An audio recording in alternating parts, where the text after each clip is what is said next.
Welcome to One on One With, a podcast where we sit down with key influencers, preachers, and leaders and ask those questions you can really only ask one on one. We're so happy you're joining us, and we'd actually love to hear from you. So why don't you leave a comment, a review, let us know how we can best support you. We know that you are absolutely going to love this episode's guest, so let's jump into it now. So good to have you, Pastor Jared. Thanks, man. I appreciate it. It's been awesome having you here for our Breakthrough Conference, and I will just say, on behalf of everyone who heard, you brought a killer word. Thank you. I appreciate it. It was so good. Look, we're stoked to sit down with you and just talk life, talk ministry, talk culture, a bit of your background. So maybe the first question we can jump into is, how did you know you were called to go into the type of ministry that you're now in? For me, it started when I was really young. I think part of it was growing up in a pastor's family. So my parents were pastors. I've got several uncles that are pastors. My grandparents were pastors. Oh my gosh. Even up, I think, another generation. So I think I'm like fourth or fifth generation in the ministry. And so I remember being really young and wanting to be like all these people that I looked up to.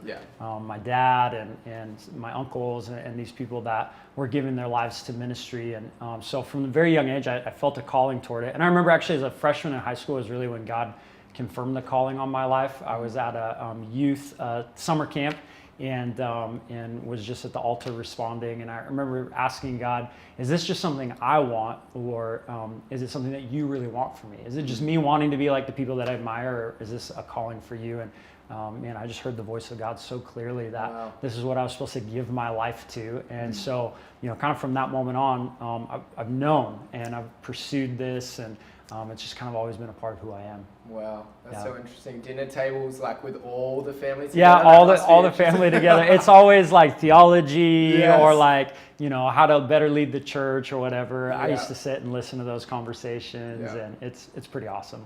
I think it's so important. We often overlook, I think, our upbringing. The people that God's actually surrounded us with in our family. And that massively shapes who we are. How do you think, you being brought up in a home full of pastors and full of people in ministry has shaped who you are now? Yeah, I think it gave me a head start in understanding what it means to love people, what it means to walk through their hard moments. Growing up in a pastor's family, you see the dark side of ministry, right? The hard part where people let you down, people fail, but you keep loving them anyway and showing the love and grace of God to them. And so for me, nothing has come as a surprise in ministry. When people have failed me, when things have gotten difficult, when there's dry spiritual seasons, none of that's a surprise to me because I watched my parents navigate it. And I navigated it myself, just being a part of the family, because they did such a good job looping us into everything that was happening. And so the struggles for me that come along with ministry, I've gotten to experience them already. And so God really blessed me by platforming that in my life and teaching me those things early, preparing me way before I was ever ready to step into that role, preparing me for the roles that He's had for me. That's so interesting. You're talking there about some of the hard times and the dark side of ministry, as you would say.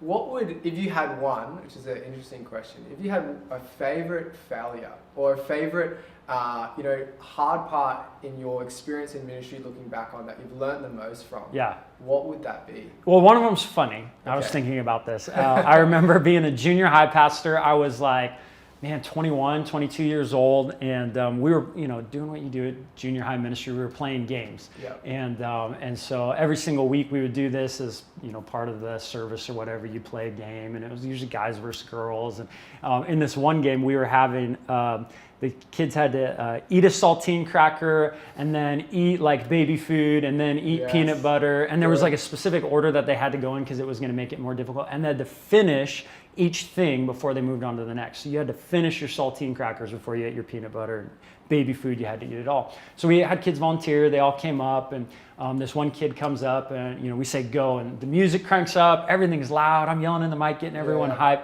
And this kid is eating baby food, and he looks at me and he says, "I'm done." But he hadn't finished like the jar yet. And I thought he was asking for permission to like go on to the next item. I said, "No, you're not done. You got to finish that baby food." And I thought it was fine. The game got played. Everyone went to small groups. And then after church, a dad came like storming up to me in the hallway with this kid in tow.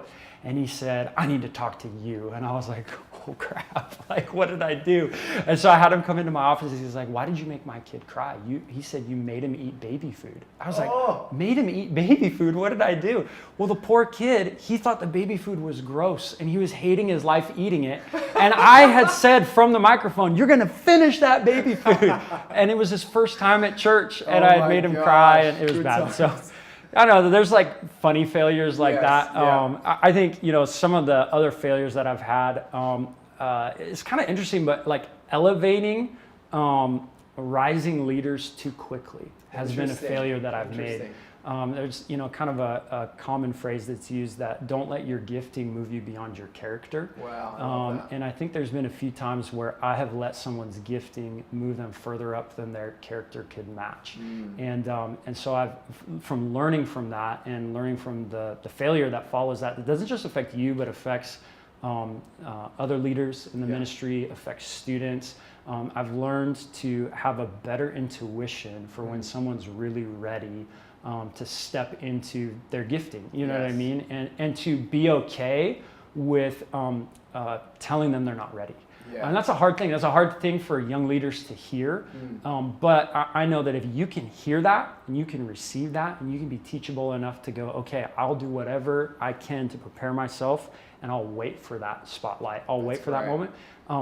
That's when that person's really ready. You know what I mean? When they're willing to be teachable. And so I think I've learned the hard way, just don't elevate people too fast, but allow God to do the work in them behind the scenes and then platform them like crazy when their character matches their gifting. So I love that, because at the end of the day, it's like what you were actually preaching on. It comes back to our heart. Absolutely. If our heart's in a good place and we're healthy there, then we can deal with the hands and the feet. Yes. Because it comes from the heart. Yes, absolutely. What's something, maybe a piece of encouragement you'd say to other people out there that are starting off in ministry or wanting to serve in a church, or even actually just in their workplaces, in terms of wanting to, progress in their work, in terms of that, having that heart in a good space? Yeah. I think the biggest misunderstanding about ministry. When we think about ministry, we often think about the stage. We think about the influence that comes from a platform, if you will. But 99% of ministry is not done from the stage. And 99% of your influence doesn't come in, that's the 1%. And I think that God gives people the 1% opportunity when we're careful with the 99%. That's great. Right? So when we're loving people the way God's called us to love people, and so much more of leadership is serving people, calling out their gifting, elevating them, giving them opportunity, and doing the behind the scenes stuff. And so that's honestly what I look for in up and coming leaders. I'm not looking for the person with the best speaking ability, the best whatever. I'm looking for the person that's willing to do whatever. You know what I mean? Whatever it takes. I'm looking for the leader that's finding someone that's alone in the lobby and they're starting a conversation with them. Because to me, they understand what it's about. And so as you're coming up, if people are coming up in ministry and wanting to learn, you've got to have this attitude that says, I'll do anything if it means people are finding Jesus. If I got to stack chairs, if I gotta be on the greeting team, if I got to be on the cleanup team, I'm going to be on all those teams. Actually, I'm going to do whatever it takes. And that heart, that hunger, you know what I mean, to just be a part of what God's doing, gives you then that platform to step into more. Yeah, that's so great. I remember chatting to a youth pastor, and he said they had a phrase in their sort of leadership team that said, everything is for the kingdom. So whether you're stacking chairs, cleaning toilets, or preaching or worship leading, it's all for the kingdom. Right. So they would have high schoolers, it's like, hey, can someone vacuum the floor? And they're like, for the kingdom, it's like, for the kingdom, everything. Can someone shout someone Macca's for the kingdom? I think that's such a good concept. That's awesome. You were talking earlier about, people disappointing you and how not everything about ministry, and even just outside of ministry, just the Christian life is highs and it's all sunny and all that. What would you say in the times that you've maybe had a low season or you're dealing with a disappointment? How do you go about actually dealing with that? That's a great question.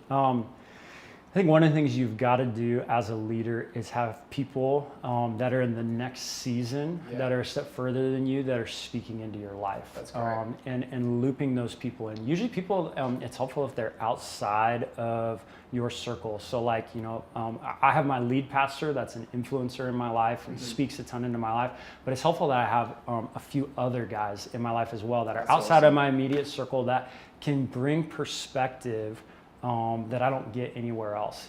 I remember sitting down with a leader one time. I was in a situation where my leader, I was a junior high pastor, and the high school pastor that was kind of my team leader had done something that was frustrating me. And I was annoyed with him, and I was disappointed that I don't remember what it was, get some sort of opportunity. And so I sat down with one of my mentors, and this was a person I had developed a relationship with. I had been intentional about getting this person in my life, so they had say in my life. And I told him the story, and I was waiting for him to be like, man, Jared, you're so right. I feel so bad for you. That guy's an idiot. Let's go get him. Yeah, no. Instead, what I got was, Jared, you're an idiot and you're being a baby. Wow. And I was like, you are the worst leader ever. Why are you telling me this? Like, why are you telling me my perspective is wrong? I want you to validate me. But he taught me a life lesson that actually I hold on to this day, that I was just being too easily offended. Wow. I think sometimes in ministry and in life, we choose offense. And so many things we can just let go and just choose to live life not offended, to not take things personally, and not take ourselves so seriously. Very and so true. he started talking to me about that, and it was like something that was so big for me and felt so painful. And I had this conversation with him, and I was like, you're right, I am an idiot. Wow. Like, I've been taking this way too seriously. Yeah. And so I think just those people in your life that can call you on your junk, that can tell you when you're in the wrong, that can help you see the right perspective. And then obviously if someone really has hurt you, that can pray with you, that can encourage you. You know what I'm saying? That can speak life into you when you need life. Because there are moments where you need life spoken over you. You know what I mean? You need to be reminded that you are called. You need to be reminded that you are gifted. You need to be reminded that God will equip you. And you need those other people speaking that into your life. Because I think pain causes us to lose sight sometimes. You know what I mean? That phrase, you can't see the forest for the trees. That you can't see the big picture when you're in pain. And so you need some outside perspective to come in and speak into your life when you're in those painful moments. Very true. I think there's such a merit in selecting mentors. Yes. Not just letting it happen by chance, but actually purposely going out of your way to say, I like or I admire an attribute about this person. And I'm going to get myself in their world and get them in my world. Yeah. Hardly ever does a mentor ask me to coffee. It's me asking them. True. Yeah. And I take that initiative. And I think so many people miss out on great mentors in their life because they're just waiting for them to like mystically appear, like Yoda or something. You know what I mean? Come find them. But really it takes the work of going, finding those people, buying them coffee, coming with a set of questions, coming ready to learn. And when you come with that eagerness, there's hardly anyone that'll turn you down. Very true. So I think as a leader, we want to pour ourselves out, but we're looking for that person that takes that initiative. I want to be that person that takes the initiative. I want to ask for that lunch. I want to ask for that coffee appointment. I want to come with questions, and then I receive so much. Just sort of going back to your youth ministry days, if you could have all the young people of the world in front of you. Okay, here you go. You're feeling the weight. I'm feeling the weight right now. So we got all the young people of the world in front of you. And don't worry, they understand whatever language you're speaking. It's all translated. What would be a piece of advice or encouragement that you would bring to that younger generation? I think it's a contrasting piece of advice. I think the first thing that I would remind them of is that life is a lot longer than what they're experiencing right now. Wow. I think when you're young, everything just seems like a big deal. Like that girl dumps you and your life is over. You know what I mean? You're never going to find love again. You're never whatever. And everything is just blown out of proportion. And the longer that I've lived, and I haven't lived that long, I'm only 29, but the longer that I lived, the more I've looked back and seen that the thing that felt so devastating in the moment, in the big picture was so small. You know what I mean? And so in the first half, I would say, man, life is longer. And so don't lose heart. Don't take everything such a big deal, but remember the big picture. But then I would say at the same time, even though life is longer, take advantage of these moments. You know what I mean? Take advantage of the opportunity not to live how I want and then live for Jesus one day. You know what I mean? Because truthfully, we never know when our life's going to end. Yep. We never know when God's going to call us home. We never know when he's going to come again. And so we need to live with a sense of urgency in our faith, with a sense of urgency that I don't need to wait until a later season of life to be used by God. Yes. I don't need to wait until a later season of life to step into my calling, to step into ministry, to step into whatever it is. I can do it now. You know what I mean? And I want to take advantage now because I don't know how many opportunities I'll get. So again, kind of contrasting. Life is long, but at the same time, take advantage of the opportunities you have now. I love that. I love that. With all your preaching, so obviously you do a lot of speaking. You know, we've flown you from the States here to bring the word, and I will say you're a great communicator. Through all your years of preaching in different churches and in different scenes, and maybe even through different church series, what is the central message that you find yourself coming back to time and time again? Maybe it's sort of the message that God has given you, or you have a deeper revelation on. I think something for me that I really believe is that as a pastor, my job is to equip people to actually do the work of the ministry. That's great. And one of the things I want to walk away with is not just inspiring people to follow Jesus, but inspiring them that they're called to reach their friends with the gospel. That's awesome. A church doesn't grow because of just because of great preaching and great worship.